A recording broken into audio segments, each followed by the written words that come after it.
biyya keenya keessatti mijuuwwan garaagaraa akkasumallee waan dhugamu nyaatamu unacha daawwattoonni keenyas mana isaanii taa'anii nyaatanii dhuganii nutis abaaboo birraa fakkaatu bara haaraa kan nuti ibsaa jirru. Egaa kanatti aansuudhaan immoo ayyaanni yeroo dhufu taateewwan garaagaraatiidha kan harkifatee dhufu taatee kana keessatti hawaasa keenya biratti wanti baratamaan baay'ee jaallatamaa ta'e tokko ni jiraata. Innis aadaa wal danda'uu wal gargaaruun kuni hawaasa Oromoo bal'aa biratti illee beekamaadha kan hawaasni Oromoo itti jirudha.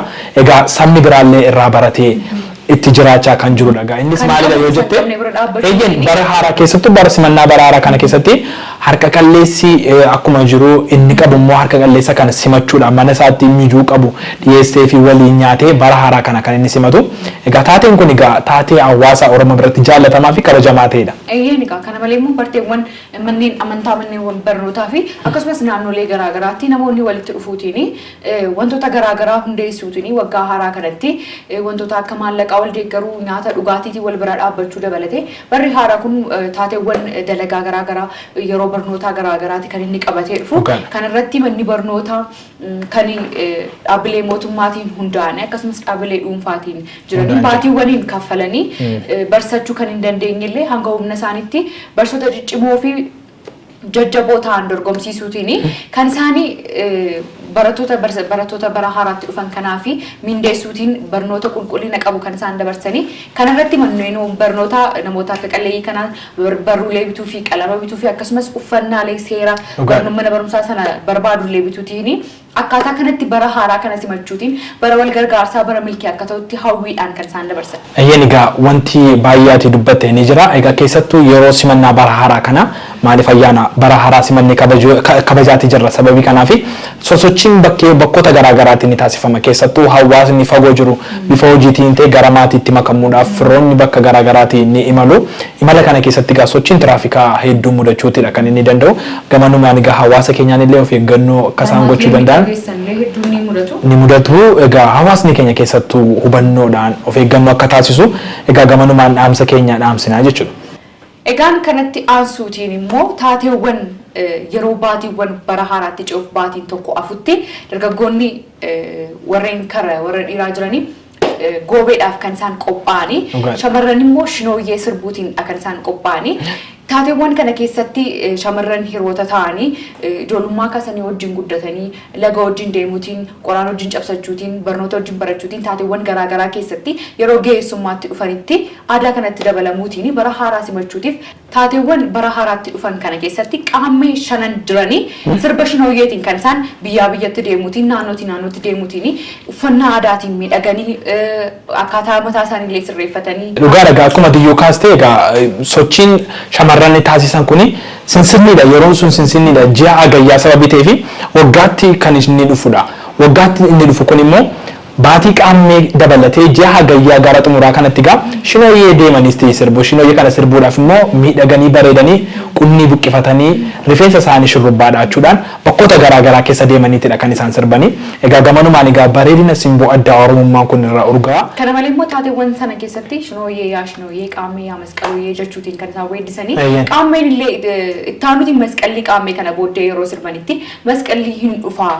Yeroo masqalli dhufu kanatti immoo taateewwan ta'anii keessatti wadaaja jedhu wanta adii tokko heeruma jedhu wanta noollee tokko jechuudhatiin taateewwan wadaaja isaanii wajjin kaadhimaatiin wal filatan irratti yeroo masqalaa kan beekamu taatee yeroo masqalli gubatu sana keessatti dargaggeessiif dargaggeettiin yoggaa taateewwan sana biratti hirmaatanii dargaggeessi nama jaallatee shamarra jaallatee sanatti loomii darbachuutiin jaalala isaa ibsachuu taateewwan akkasii wanta dhufuufi qaammee kana keessa akkaataa kanaan dabarsaa jirra masqalatti wal arguun keenya waan hin oolleedha wadaaji suni wanta hin oollee heerumni sun wanta hin oolleedha jechuutiin qaammee kana keessatti akkaataa kanaan kan isaan weeddisan. Egaa gamanumaan egaa dargaggeessa Oromoo birattis egaa gochi tokko yookiin taateen hawwiidhaan jaalalaan si'oominaan eegamu tokko ni jira. Innis maalidha yoo jette akkuma shamarran yookiin qarree Oromoo tokko bira jiru shinooyyeen jiru akkasumallee dargaggeessa Oromoo bira goobeen jira. Goobeen egaa dargaggeessatu qolee isaa kana raasuudhaan lafa dhiitee sirba. Egaa kunis egaa simboo aadaa calaqqisiisu keessatti egaa dargaggeessi hawwii guddaadhaan kana keessatti Oromummaa keessatti safuu duudhaa Oromummaan qabu taateewwan walitti dhufeenya akkaataa kaadhimummaa akkaataa dargaggummaa hiriyummaa dardarrummaa akkamitti akka darbamullee duudhaalee nama barsiisuu danda'anidha kunneen. Sirriidha egaa akkuma tiyyuu kaastee dargaggeessi egaa kana naannee sirbuudhaanidha kan inni yeroo kana baatii kana gidduutti gaa sirba goobee kana naannessee sirbuudhaani bara haaraa kanaaf simannaa ni taasisudha jechuudha. Eeyyeen gaamtis kana sababeeffachuutiin waayillan keenya taateewwan namoota artistoota shinooyyee ijoollummaa isaanii kaasanii dhaloota itti guddisaa jiranii dargaggoota akkasumas goobee taphachaa guddatanii aga hammaatti geessanii dhaloota duubaan jiran barsaa jiran hedduu waliin afgaaffii bareedaaf miidhagaa as istiidiyoo keenyatti taasisanii jiru. Hayya kabajamtoota daawwattoota keenya qophii ittaanu kana kan nuuf dhiyeessan immoo waayillan keenya Abboomaa Ijaaraa fi Antiikoo Isaayyaas ta'u haga xumura qophii keenyaatti nu waliin turan affeerraa keenya ayyaana gaarii isiniif haa ta'u. Egaan kabajamoo daawwattoota keenya waayilli keenya abbootii amantaa wajjin taateewwan turtii taasisan keessatti dhimmoota nagaa labsan akkasumas amantaa waliin wal qabatan hedduu isaa kaasuutiin barri dhufuu bara nagaa bara nageenyaa biyya nagaa biyya jaalalaa keessa jiraadhaa jechuutiin bara haaraa bara milkii akka nu ta'utti hawwii gaarii akka nu qaban dabarsanii keessattuu egaa abbootiin amantii egaa barri haaraa maal fidee dhufa kan jedhu mul'ata akkamii fidee dhufa kan jedhudha kan isaan yaadanii dubbatanii egaa haasaa isaanii kanarraas kan hubachuun danda'amu akkasumallee barri haaraa nama kamiifuu yerootti waan haaraa karoorsitee itti raawwattu keessattuu gama wantoota garaagaraa barnootaan ta'uu danda'a barnooti bakka jirutti akkasumallee hojiin garaagaraa ni jiraata egaa kana keessatti barri haaraa milkii fidee dhufa kan inni milkiidha kan inni fideetii dhufu. Eeyyeen abbootiin gadaatiin barri dhufu baratti aadaa keenya duudhaa keenya addunyaatti beeksisuutiin calaqqee safuu dhaloota safuu beekan dhaloota aadaa beekan oomishuu keessatti waliin hojjennu jechuutiin ergaa miidhagaa waliin nu dabarsanii jiru guddaa galatoomaati kan isaaniin jennu. Egaan har'a bara haaraa kan bara 2017 sababeeffachuutiin Dream Media fi OBS wal ta'uutiin isiniif qopheessaa jiru isiniif dhiyeessaa jiru. Eeyyeen egaa nullee as istiidiyoo keenya keessatti mijuuwwan garaagaraa akkasumallee waan dhugamu nyaatamu unachaa daawwattoonni keenyas mana isaanii taa'anii nyaatanii dhuganii. Nutis abaaboo birraa fakkaatuutiin bara haaraadha kan nuti ibsaa jirru. Egaa kanatti aansuudhaan immoo ayyaanni yeroo dhufu taateewwan garaagaraatiidha kan harkifatee dhufu taatee kana keessatti hawaasa keenya biratti wanti baratamaan baay'ee jaallatamaa ta'e tokko ni jiraata innis aadaa wal danda'u wal gargaaruun kuni hawaasa Oromoo bal'aa biratti illee beekamaadha kan hawaasni Oromoo itti jirudha egaa sabni biraallee irraa baratee itti jiraachaa kan jirudha innis maalidha yoo jette eeyyeen bara haaraa keessattuu bara simannaa bara haaraa kana keessatti harka qalleessi akkuma jiru inni qabu immoo harka qalleessa kana simachuudha mana isaatti mijuu qabu dhiyeessee fi waliin nyaatee bara haaraa kana kan inni simatu egaa taateen kun egaa taatee hawaasa Oromoo biratti jaallatamaa fi kabajamaa ta'edha. Eeyyeen egaa kana malee immoo barteewwan manneen amantaa manneen barnootaa fi akkasumas naannolee garaagaraatti namoonni walitti dhufuutiin wantoota garaagaraa hundeessuutiin waggaa haaraa kanatti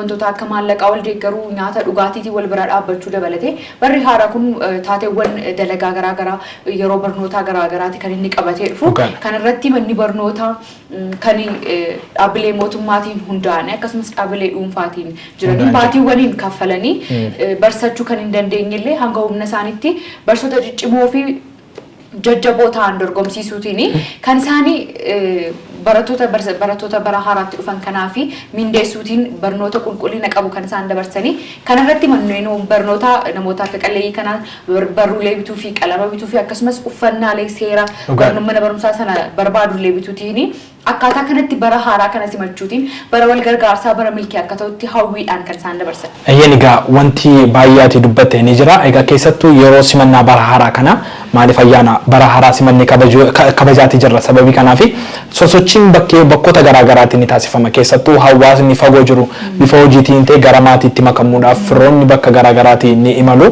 imala kana keessatti egaa sochiin tiraafikaa hedduu mudachuutidha kan inni danda'u gamanumaan egaa hawaasa keenyaan illee of eeggannoo akka isaan gochuu danda'an ni mudatu egaa hawaasni keenya keessattuu hubannoodhaan of eeggannoo akka taasisu egaa gamanumaan dhaamsa keenya dhaamsinaa jechuudha. Egaan kanatti aansuutiin immoo taateewwan yeroo baatiiwwan bara haaraatti ce'uuf baatiin tokko afutti dargaggoonni warreen dhiiraa jiranii goobeedhaaf kan isaan qophaa'anii shamarran immoo shinooyyee sirbuutiin kan isaan qophaa'anii taateewwan kana keessatti shamarran hiriyoota ta'anii ijoollummaa kaasanii wajjin guddatanii laga wajjin deemuutiin qoraan wajjin cabsachuutiin barnoota wajjin barachuutiin taateewwan garaagaraa keessatti yeroo ga'eessummaatti dhufanitti aadaa kanatti dabalamuutiin bara haaraa simachuutiif taateewwan bara haaraatti dhufan kana keessatti qaammee shanan jiranii sirba shinooyyeetiin kan isaan biyyaa biyyatti deemuutiin naannootti deemuutiin uffannaa aadaatiin miidhaganii akkaataa mataa isaanii illee sirreeffatanii. Dhugaadha akkuma diyyoo kaastee egaa sochiin shamarran taasisan kuni sinsinniidha yeroon sun sinsinniidha ji'a agayyaa sababii ta'eef waggaatti kan inni dhufudha waggaatti inni dhufu kun immoo baatii qaammee dabalatee ji'a hagayyaa gara xumuraa kanatti gaa shinooyyee deemanis ta'e sirbu shinooyyee kana sirbuudhaaf immoo miidhaganii bareedanii qunnii buqqifatanii rifeensa isaanii shurrubbaadhaachuudhaan bakkoota garaagaraa keessa deemaniitidha kan isaan sirbanii egaa gamanumaan egaa bareedina simboo addaa oromummaan kun irraa urgaa. Kana malee immoo taateewwan sana keessatti shinooyyee yaa shinooyyee qaammee yaa masqalooyyee jechuutiin kan isaan weeddisanii qaammeen illee ittaanuti masqalli qaammee kana booddee yeroo sirbanitti masqalli hin dhufaa yeroo masqalli dhufu kanatti immoo taateewwan ta'anii keessatti wadaaja jedhu wanta adii tokko heeruma jedhu wanta noollee tokko jechuudhatiin taateewwan wadaaja isaanii wajjin kaadhimaatiin wal filatan irratti yeroo masqalaa kan beekamu taatee yeroo masqalli gubatu sana keessatti dargaggeessiif dargaggeettiin yoggaa taateewwan sana biratti hirmaatanii dargaggeessi nama jaallatee shamarra jaallatee sanatti loomii darbachuutiin jaalala isaa ibsachuu taateewwan akkas akkasii wanta dhufuufi qaammee kana keessa akkaataa kanaan dabarsaa jirra masqalatti wal arguun keenya waan hin oolleedha wadaaji suni wanta hin oollee heerumni sun wanta hin oolleedha jechuutiin qaammee kana keessatti akkaataa kanaan kan isaan weeddisan. Egaa gamanumaan egaa dargaggeessa Oromoo birattis egaa gochi tokko yookiin taateen hawwiidhaan jaalalaan si'oominaan eegamu tokko ni jira innis maalidha yoo jette akkuma shamarran yookiin qarree Oromoo tokko bira jiru shinooyyeen jiru akkasumallee dargaggeessa Oromoo bira goobeen jira goobeen egaa dargaggeessatu qolee isaa kana raasuudhaan lafa dhiitee sirbaa egaa kunis egaa simboo addaa aadaa calaqqisiisu keessatti egaa dargaggeessi hawwii guddaadhaan kana keessatti Oromummaa keessatti safuu duudhaa Oromummaan qabu taateewwan walitti dhufeenya akkaataa kaadhimummaa akkaataa dargaggummaa hiriyummaa dardarrummaa akkamitti akka darbamullee duudhaalee nama barsiisuu danda'anidha kunni. Sirrii dhagaa akkuma tiyyuu kaastee dargaggeessi egaa kana naannee sirbuudhaanidha kan inni yeroo kana baatii kana gidduutti egaa sirba goobee kana naannessee sirbuudhaani bara haaraa kanaaf simannaa ni taasisudha jechuudha.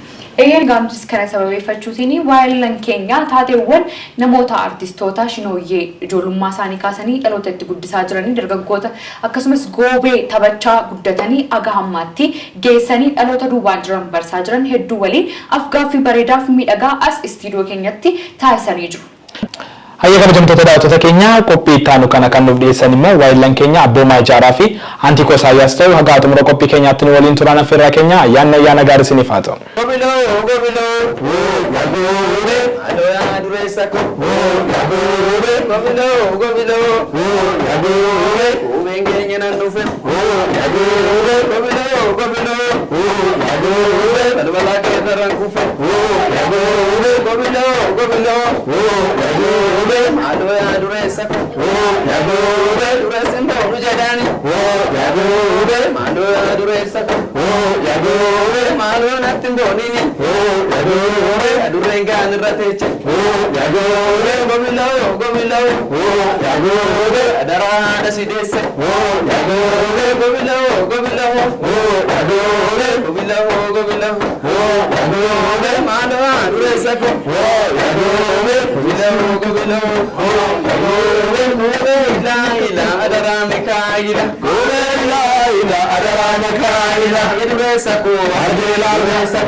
ayyaana hoggaa baraaraaf dagageessanii. Guddaasaa galatoomaa isiniin jecha baga nagaan dhuftanii nu ta'a.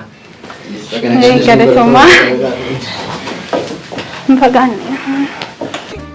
Baga bacaqii gannaa nagaan baatanii booqaa birraa geessan. Egaan qophii keenya immoo bifa miidhagaadhaan akkuma jalqaba irratti argine sirba garee goobee sirbaniini akka kanatti bashannanee walitti deebineeti kan nuyi jirru amma immoo dhangaalee qopheeffanne kana waliin mul'achaa isinillee mana keessan teessanii akkana waliin bashannanaa jirtan abdii guddaa qabna. Egaan baga nagaan dhuftanii isiniin jechuun barbaada gamanumaan bifa miidhagaadhaan akkasitti mimmiidhagdanii ayyaana nu waliin dabarsuudhaaf istiidiyoo keenyatti nu kabajanii yeroo keessan irraa nu laattanii waan argamtaniif guddaa galatoomaan isiniin jedha. Isinis baga nagaan eegatan jenna galatoomaa. Ayyee galatoomaa. Mee asitti kan nuyi arginu egaa garee lama tokko garee goobeeti warra Finfinnee akkasumas immoo artistii keenya kabajamtuu fi jaallatamtuu Simboonee addunyaan illee nu gidduutti argamteeti kan jirtu. Egaa guyyaa ayyaanaa kana nu waliin dabarsuudhaaf waan dhuftaniif irra deebuudhaan baga nagaan dhuftan isiniin jechuun barbaada. Isin egaa warra goobee sirbanidha. Gartuun keessan illee hedduu miidhagaadha. Baay'ee uffannaan keessan namatti tola. Akkaataa isin ittiin bashannansiisaa turtan nu sirbaa turtan illee hedduu namatti tola. Mee gaaffiin jalqaba irratti isin gaafadhu. Goobeen kuni akka aadaa duraan beekamu yookiin hawaasa keessatti beekamuuni gara galgalaatti duraan kan inni sirbamaa ture. Yeroo ammoo akkuma arginu magaalaa iddoo Finfinnee keessatti isa tokko bakka garaagaraatti dargaggoonni mimmiidhaganii uffata miidhagaa uffatanii gartuudhaan kan isaan sirbanii guyyaadhaan. Kun mee akkami garaagarummaa yeroo keessa dhufedha moo kanuma kanaan dura turedha? Egaa akkuma ati jette goobeen halkan sirbama. Halkan sirbamaa sirna darbe keessatti abbootiin keenyas halkan sirbuudhaan dabarsaa turanidha. Amma immoo yoo ilaallu yeroo namuma fooyya'aa deemu yeroo nama jijjiiramaa deemu hin jira. Sirna baay'ee keessa dabarsine ijoolleen dhalataan Finfinnee aadaa irratti cunqurfamuudhaan aadaa keenya gadi qabuudhaan amileen sammuu keenya hundarra ragaa ture. Amma garuu immoo amma abbumti fe'e illee aadaa kun calaqqisiisuu hin danda'a. Nu qofa ijoolleen Oromoo qofa oduu hin taane sabaaf sablammoonni adda addaa hin danda'an. Amma nuun kaane halkan deemuu hin dandeesse turreeyyu. Garuu aadaa Oromoo kana calaqqisiisuudhaaf argisiisuudhaaf aadaa gaarii akka ta'e uffatarraa kaanee amma akka bareennu argisiisuudhaaf kan Oromoo qofa akka ta'u hin ta'in sabaaf sablammiis nu haalaalan. San beeksisuuf. Isa san beeksisuudhaaf guyyaa goone malee halkanuma deemsisaan amma abbootii keenya irraa guyyaa kan deemu amma fakkeenya umurtii keessatti deemee dabarsee hin jira. Sirna adda addaatiin mootummaan adda addaa kan dhalatu cunqurfamaan gadi qabamnee halkan san illee hin deemne wal geenyee wal mari'anneet illee waa tokko ibsuu hin dandeenyu turre. Anaan dur sirna darbe keessa jecha mootummaa adda addaa. Amma garuu yeroo aadaa kee ibsitu yeroo akka barbaadde jechuu akka barbaadde yoo jedhu bifa karaa biraatiin alaa fudhatan. Aadaa kee calaqqisiisuu sabaaf sablammoonni calaqqisiisuu danda'a. Uummanni Oromoo kun goobee ayyaana gaarii wayiin aadaa duudhaa isaa kana argisiisuudhaaf sabaaf sablammii biraatti godhuudhaaf guyyaa yaa ta'u jennee guyyaatti sagantaa itti baasnee deemne malee. Suni aadaa duraa wajjin xiqqoo waliin dhiitu? Waliin dhiitu maadhaa fi isuma halkan deemaa turre san aaduma sirba aadaa dura halkan sirbaa deemne san guyyaa sirbaa deemne amma maalli garaagarummaan isaa halkanii fi guyyaa kan jedhu san. Isa malee sirni sanis sanuma aadaa san aadaan kun tamtu gadi qabame san isuma ibsuudhaaf baasuudhaaf yaadkee. Tole mee weellistuu Simboonanii weellistoota Oromoo hedduu jiran keessaa weellistuu sirboota garaagaraa sirbuudhaan beekamtuudha. Akkasumas immoo sirboonni kee hedduu jiran keessaa warri bara haaraa kana ilaalchisee sirbitee immoo ni jiru. Isaan alatti sirboonni yookaan taphoonni bara jijjiirraa kanaan wal qabatee taphataman kan akkamii fa'aadha? Kan hawaasni taphachaatii bara isaa jijjiirratee booruu gannaa ittiin geggeessee booqaa birraa ittiin simatu sirboota akkamii fa'aadha? Aadaalee akkamiitu jirame? Egaa duraan dursee dhaloota naannoo Finfinnee wajjin guyyaa har'aa kabajuu kiyyaaf baay'ee gammachuun natti dhagahama. Sababni isaa gaafa naannoo Finfinnee kana galu naannoo hundarraa dhalattoonni naannoo Finfinnee kana keessatti sirbu. Lammaffaa immoo ani qaamni sirbaataan guddadhe. Qaamni jechuun ayyaana angafaa kan shaamarran guyyaa manni barumsaa itti cufamee inni dhaladhee guddadhutti guyyaa manni barumsaa itti cufamee shaamarran mana barumsaa irraa immoo itti wal argituudha, uffata haaraa uffattuudha, shurrubbaa bareedaa hojjechiifattuudha. Akkasumas immoo cuharaa ganna bacaqii gannaa kana baatee immoo birraa booqaatti kan baatee hiriyoota keetiin walitti dhuftuudha. Akkuma immoo akkuma kiyyamatti naa guddatteettis shaamarran dur gabaan dhaqxu jedhama, mana namaan dhaqxu jedhama, ergaa deemtee turtu jedhama. Guyyaan ayyaanaa kun immoo qaamni guyyaa shaamarran yeroo jalqabaatiif itti wal arganii itti waliin bashannananii hawwiidhaan kan eeggatan kan uffata haaraa uffatan egaa uffata adda addaa uffata wal fakkaatu illee uffatamu hundumtuu mana isaatiitii uffata babbareedaa uffatee walitti yaa'a guyyaa kanadha. Naannoo iddoo Finfinnee kanatti galee qaamni turre ayyaana isaan gafaatii ayyaana jaaladhu keessaa qaamni anaaf isa tokkodha. Gaafa naannoo Finfinnee kana irratti namoonni biraa ayyaana kabajatu keenyan turre. Naannoo Finfinnee kun garuu goobeesaa bakka jiru yaa'ee suuqii barbaadetti goree akka barbaadetti aadaa isaa ibsachaa deemaa faasii jedhama arrabsamaa maal jedha aadaa isaa ibsaa ture. Jala deemeen ilaala dhugaa Finfinneetti eddan dhufe naannoo Finfinnee kana goobee gaafa sirbaa dhufan jala faa deemee kan namni isaan narraa faa fagaatanitti naannoo Finfinnee kana keessa gaafa isaan suuqii seenaa wajjin seenaa gaafa isaan mana hoteelaa seenaa wajjin seenaa egaa waaqayyo balataa argatuuti yeroo ammaa nuti sabnumaan sababsiifannee balli jijjiiramaa kun gaafa dhufu carraa qaamni kana yaade gaafa yaadu jiituu daangee qaamni kan sirbitee jirti. Asofni shaamarran maal gochuu qabna nuti aadaa keenya immoo akkamitti mul'isuu qabna jennee OBN asofsiisne OBN nu eeyyamee akka Finfinnee kanatti masqala addabaabayii kanarratti qaamni namni kaan shinooyyee keenya akka hojjennu walitti himne OBN sagalatoomuu nu gargaaree addabaabayii kanarratti akka nuti hojjennu shaamarran walitti nu qabanii garuu yeroo sana keessatti illee kan nu ifates jira kan aadaa kana maashinii uffatanii asitti sirba onaanatti dhaga'amaan turre maaliif hawwiin kan koo qaamni sana akkamitti sirbinee Finfinnee keessatti yaa rabbi duris keessa koo waan tureefi gammachuu guddaadhaan isa nu ifates isa nutti goraanuun jedhes isa achi goraanuun jedhes waan takka otoo nutti dhagahamne hojjenne bara sanatti maal goone waggaa sanatti immoo ani Shinooyyee kun hojjedhe bara sanatti gaa hiriyaan keenya jaalatamaa Acaaluu nu jalaa dhabamee nu jalaa du'ee gaddamutti ture lammaffammoo koronaatti ture akkan barbaadu sana itti miti qaamni koo kan hojjedhe kilippiidha. Sanumaan wal qabatee garuu xiqqii waan nu keessa jiruuf qaamni koo galmaan naa gaheera hanga tokko jechuun amma yaadillee naa ta'uu baatu. Kanaaf immoo kanatti dabalatee immoo yeroo naannoo Finfinnee asumaan galatooma baay'een gammadee guyyaa har'aa carraa kana immoo arginee waliin haasa'uu keenya kan dhuftu immoo akkasumatti isinis dhaloota keessan ijoollee keessan aadaa fi safuu barsiifadhaa isiniin jedha kana fakkaata waan qaamni. Mee gara warra goobee magaalaa Finfinnee keessatti gurmaa'ee taphachaa jiran kanatti deebi'a. Goobeen tapha bara haaraatti taphatamu keessaa isa guddaadha. Dargaggoota taphata. Haala kanaan miidhagdanii taphachaa jirtu. Akka kanatti taphattaniif kan walitti isin qabe eenyu ture immoo ofuma keessaniif walitti dhuftan?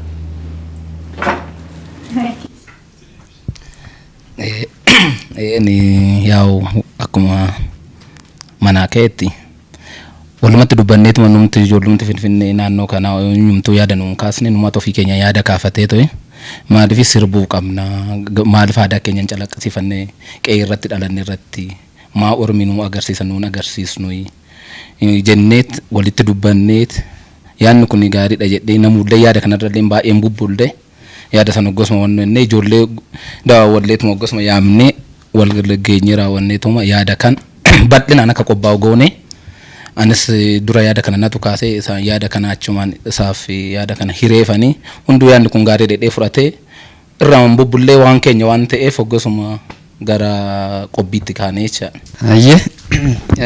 Gaafii amma ka'e irratti fakkeenya nuyi booluma irratti dhalanne lafa qonnaatti ture baadiyaan jedha sanu baadiyuma santu katamaa ta'e ishumatu finfinnee ta'e misoomitu malee waan nuyi jalaa dheechine yookaan waan ofitti finne tokko miti ofumaa keenya misoomsine haala gaariidhaan katamaa ta'e jechaadha malee dur baadiyaa turte numatu katamaa ta'e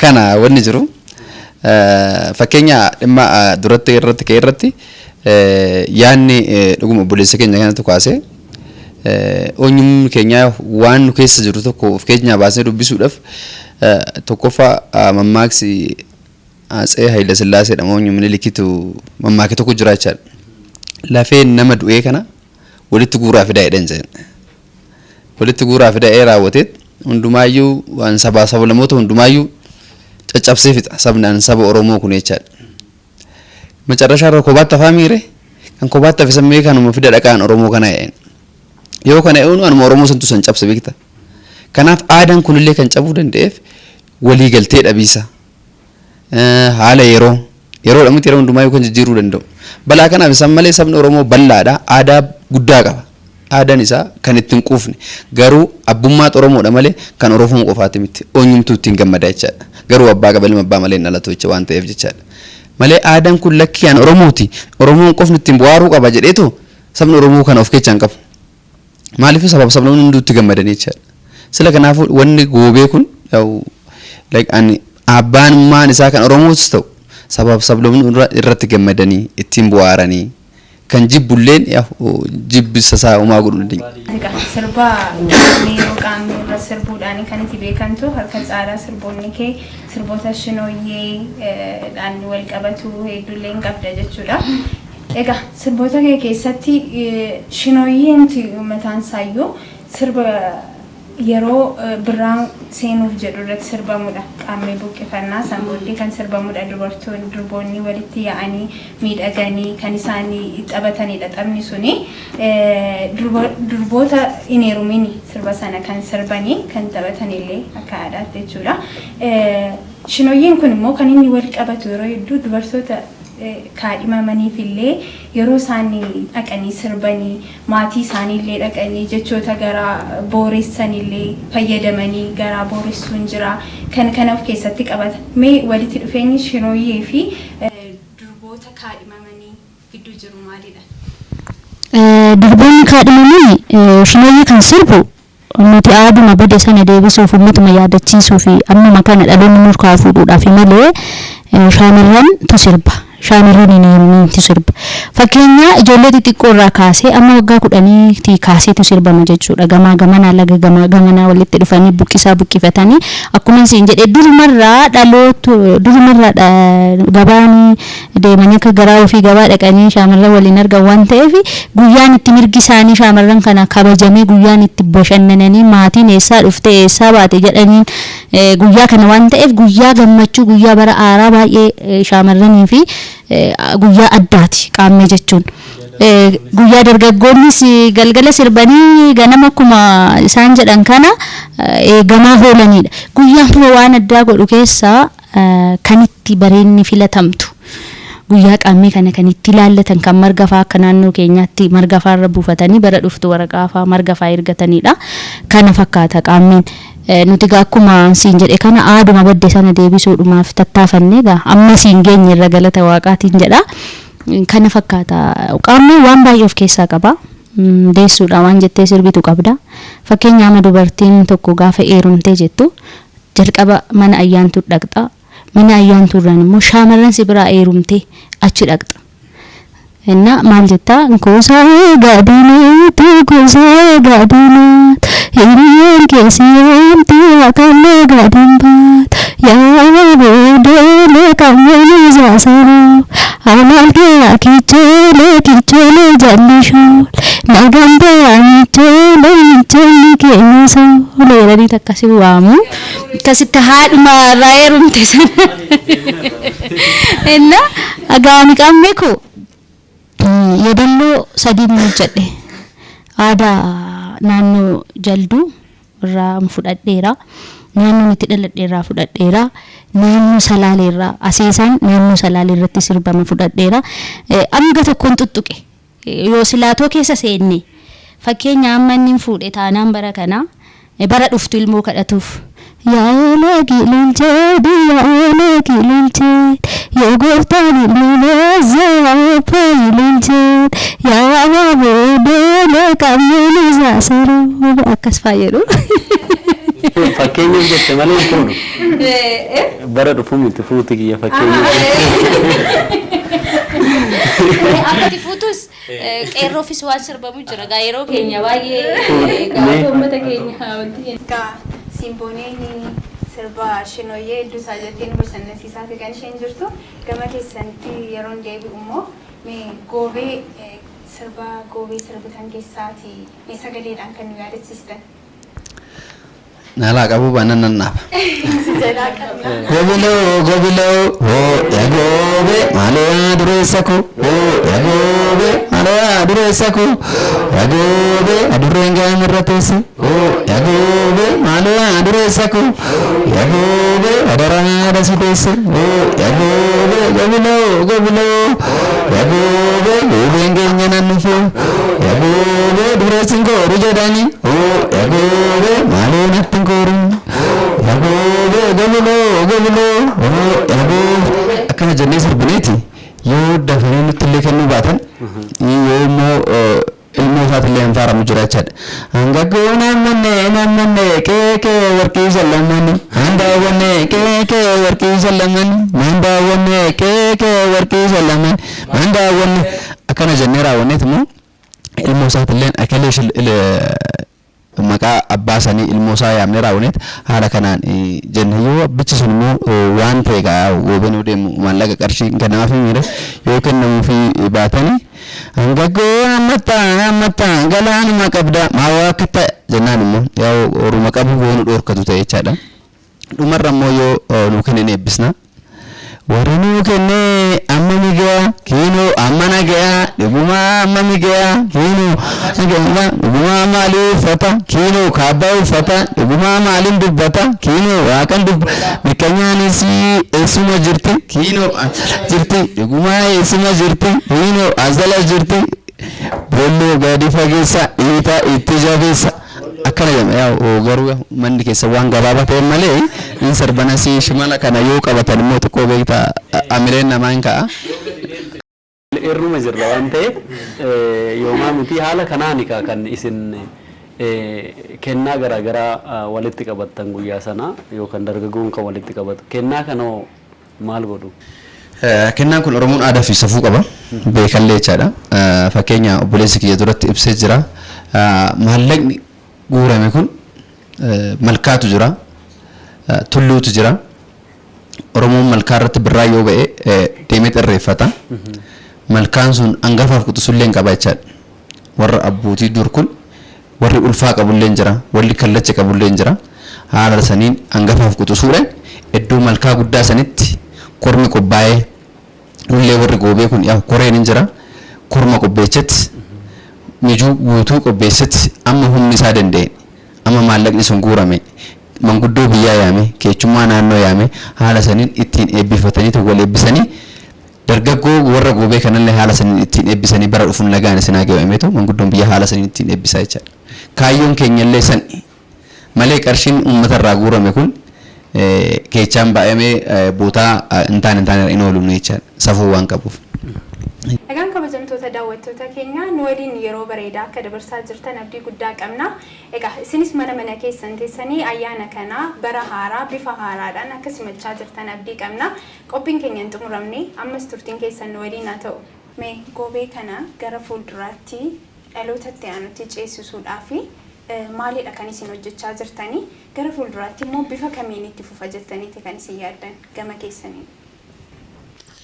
Akkatti fufuu dhaloota irratti kan hojjechuu qabu numa nurrattis immoo warri hojjetee nuti dabarsaa abbootuma keenyatu isaanumarraa furanne akaakilee abaabilee irraa dhufe wanni kuni nurra ga'eetu har'a numti kan uumnetuma har'a walitti kaanetuma hundoofnetuma har'a isin geenye akkas goonee miti isaanumarraa finne waan ta'eef nus immoo gallee hunduyyuu maatii ofiit irratti hojjetee haadaan koo akkas jedhee keessa amma bara kana ijoollee ofiit irratti hojjechuu qaba hunduyyuu ijoollee ofiit irratti kan hojjetu galeetu haadaan keenya kana fakkaata jedheet ilmoo ofitti agarsiisa. Ilmoon isaa sun immoo boru abbaan koo sun aadaa kana natti agarsiisa jedheet aadaa san fuudhetuma gadi hin ba'a.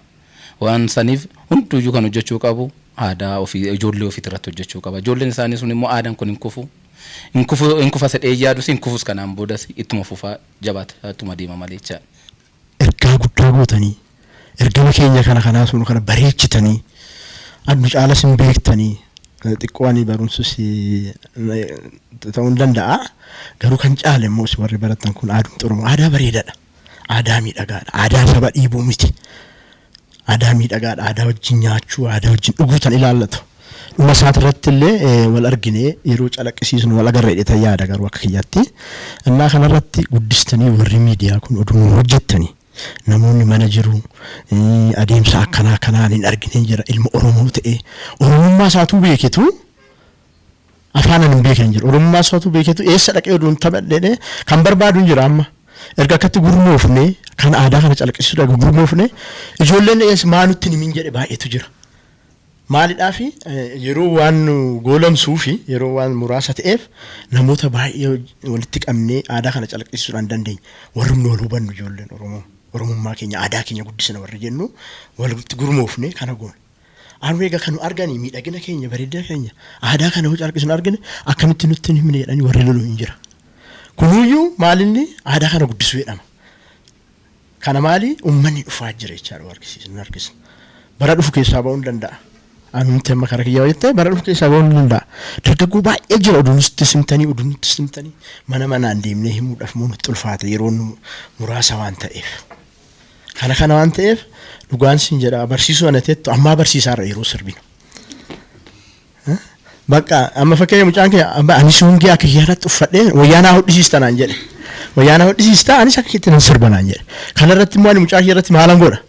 Guddiseetan barsiisa jabaadhu aadaadha. Nama tuqan maan jedhu aadaan kun itti calaqqisiisu jiraatu. Oromummaa ibsuudha. Jedhee ani daa'ima kiyyaarratti waan hojjedhe. Isheen galtee immoo qaamni ofii yoo hojjette innis nu warra kana goone akkanuma aadaan kun guddatee calaqqisaa deema. Oduu akka kiyyaa oduu ta'e akka Afrikaatti ta'e isheen duratti dhiifama naa godhiti akka Afrikaatti guddisna jenneeti aadaa kana. Goobee kana yuuniskootti mazaggabsiisuu hin dandeenya jabina qabaanne yoo wal utubne yoo wal bira jenne yoo wal bira jirra jenne kaayyoon biraan qabu kun aadaadha. Aadaa waan ta'eef aadaa kana calaqqisnee karaa Afrikaaf goone addunyaa irrattuu aadaa gaariidha jennee argisiisuu hin dandeenya yeroo nutti fudhachuu danda'a. Anillee darbuu nan danda'a du'eetoo darbuu dhiisuu nan danda'a. Garuu yoo itti qabsoofne si jedhu beektaa aadaa kana calaqqisuu aadaa irratti qabsaa'uun rakkina qabu. Aadaa kana irratti qabsoofne itti jabaannee ijoollee teenya dabarsine ijoolleen teenya tuftee akka yuuniskoodha galmeessistu barbaada nama akka fedhii akka kiyyaatti jechaadha. Kana fakkaata rabbi yoo nu qarqaare waggaa dhufutti ilaalta finfinnee guutuun uffata kana fakkaatu wayin halluu diimadhaan wani shinooyyeen teenya sun dhufte rabbi galannaa gahu nu bareessi isheenis immoo egaa sila kana taatanii wal ijaartanii ani eenyu gadi itti kaa dubartiinis kana an dhufutti wal argina amma tokko jalqabne wadaajii nu qopheessitaa isinis hojii jirra nama kana jira waan kana ta'eefi injedhaa gaafii ati na gaafattee dhugaadha sirriitti irratti hojjennu obboleessi daa'ima kiyya irratti ofirraa okaaste ollaatti darba beektaa. Sirba ayyaana guyyaan har'aallee guyyaa ayyaanaati. Daawwattoonni keenya illee mana isaanii taa'anii daawwachaa jiru. Mee sirba ayyaana wajjin wal fakkaatu ayyaana urgaa'u sagalee kee kiiloolee kanaan. Sirbuma keessa na odoon jettee. Sirbuma koo sirba. Bangonni kifahanna gurguddaan keessa xixinni dubbifahanna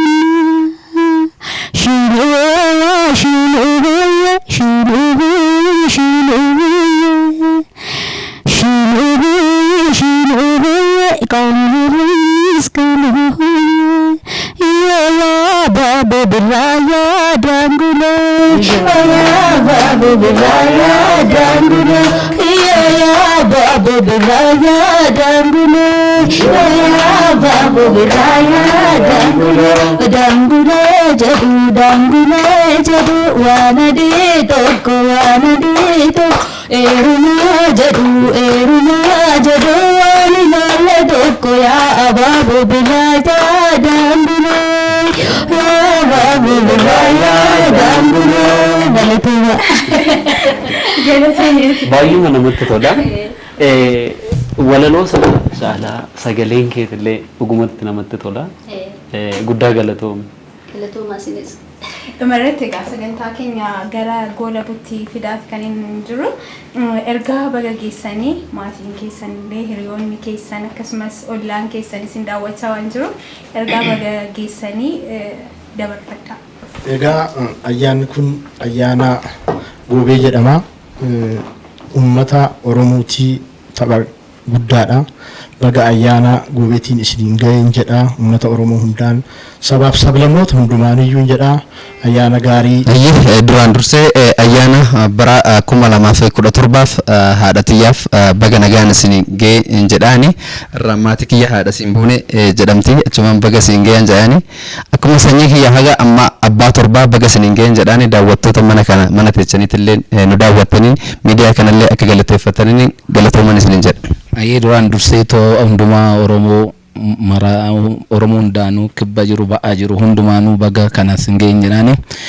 Akkanumatti nus itti cimnee tumamee kanumarraa warra geenye hunduyyuu galatoomaa jennaa baga ayyaana isin hin geenye jedhaani. Simboonisiifis carraadhuma ergaa baga geessanii. egaa amma tokko kaabaaf kibba jirtan baaf dhiyoo jirtan waan Oromoon hundi baga bacaqii gannaa baatanii birraa booqaatiin isin ga'ee jenna.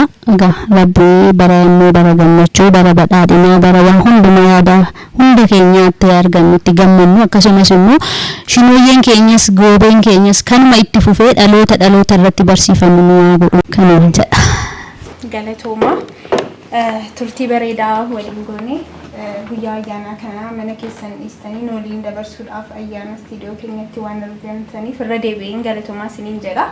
Egaa waggaa dhufu immoo bara dhufu immoo 2018 tti immoo bifa bareedaadhaan kana caalaa waan haaraa qabannee akka wal arginu abdii guddaan qaba. Egaan kabajamtoota daawwattoota keenya turtii bareedaadha kan nuyi taasisne guyyaan irraa guyyaa ayyaanaati. Isis mana keessan teessanii yeroo bareedaa akkana waliin dabarsitan abdii guddaan qaba. Qophiin keenya kana fakkaataa ture ayyaana gaarii. Ayyaana horaa